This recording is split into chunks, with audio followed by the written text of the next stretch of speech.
Hi friends, எங்கள் ஊரில் பார்த்தீங்கன்னா சரியான மழை வந்து பெஞ்சிட்ருக்கு. இந்த பசங்க இருக்காங்க பாருங்கள், புதுசு புதுசாக ஏதாச்சும் செய்ய சொல்லுவாங்க. ஆனால் எது செஞ்சாலும் சாப்பிட்ணுல்ல. ஆனால் காய் போட்டால் சாப்பிட்றதில்ல, வெங்காயம் போட்டாலும் சாப்பிட்றதில்ல. அப்படி வந்து இன்றைக்கி ஒரு ரெசிபி வந்து என் பையன் கேட்டான். என்னன்னு பார்த்தீங்கன்னா, பன் தோசை கேட்டான். சரி செய்யலான்னு சொல்லிட்டு தான் இது பண்ணிகிட்ருக்கேன். மழை பெஞ்சிட்ருக்கா, நல்லா சுட சுட சுட்டு சாப்பிட்டா நல்லா சாம்பார் வச்சு டேஸ்ட்டாக இருக்கும்னு சொல்லிட்டு தான் இப்போ வந்து ரெடி பண்ண போகிறேன். வாங்க எப்படி செய்யலாங்கிறத பார்ப்போம். உங்கள் வீட்டு பசங்கள்லாம் எப்படின்ட்டு கமெண்ட் பாக்ஸில் கமெண்ட் பண்ணுங்கள். அதுக்கு 2 கப் அளவுக்கு ரவா வந்து சேர்த்துக்கிறேன்.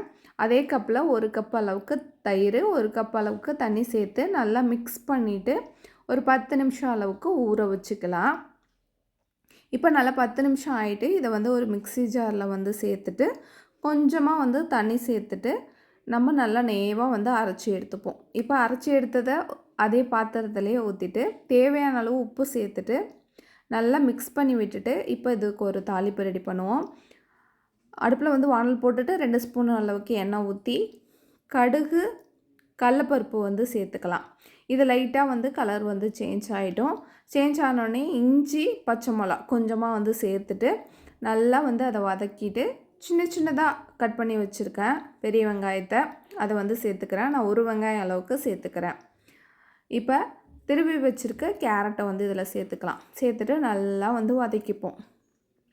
நல்லா வதங்கினோடனே இதிலே வந்து கருவேப்பிலையும் நம்ம வந்து சேர்த்துக்க போகிறோம். 2 கொத்து அளவுக்கு கருவேப்பிலை.